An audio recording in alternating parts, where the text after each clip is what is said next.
So my rhythm game has a bunch of buildings in the background that are all hand-drawn and unique, and a few buildings in the foreground that are just repeating over and over. I mean, they're procedurally generated, but I have a problem.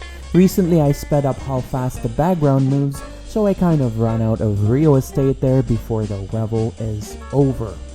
The logical step here might be to just copy and paste a couple of buildings in the background, no one will notice, and give the foreground a little bit of love. But we're in way too deep, so I'm gonna come up with more unique designs for the background buildings. The way I started out doing this is by finding images of old skyscrapers online, since this level is set in the mid-last century, and kind of scaling them down and tracing over them. But what I very quickly realized was that when you have this many buildings, sooner or later you run out of cool historical architecture photos at just the right perspective. So I started letting a couple of modern buildings that wouldn't look too out of place through as well. What I didn't think I'd see in my game though is a Minecraft building.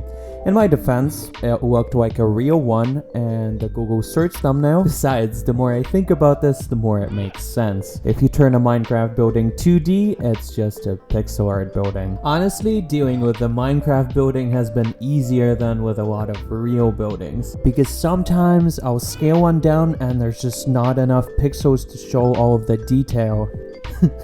Like, what am I supposed to do with this? But I still really wanted to add this building, which is Philadelphia City Hall, I think, to my game, because I thought it looked cool.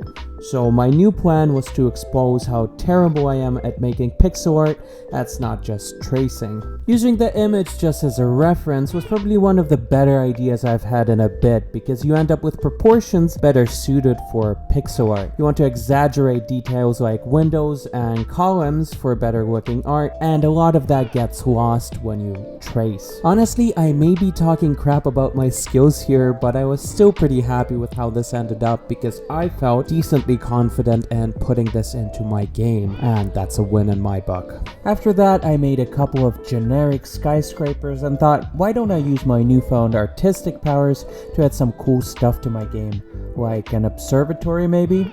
I'm not sure if cities are even supposed to have those because of all the light pollution, but it looks cool and that's all I need. Speaking of which, do you guys know of any buildings in your city that might fit in here? I could really use some suggestions. Since I live in Toronto, or like Toronto adjacent, I thought it'd be fun to add the CN Tower in here. Historical and geographical accuracy might be out the window, but hey, this is not what it's about. Feels good to finally have that atrocious gap in the matrix covered up. But yeah, as you guys may know, I'm working on releasing a demo for Planet Rhythm, and there's really not that much left to do. Just adding a bit of polish, and I think I want to add online leaderboards to the game as well. If you guys enjoyed watching, please consider leaving a like and stay tuned for the release of the free demo for the game. Happy holidays, and I'll see you next time.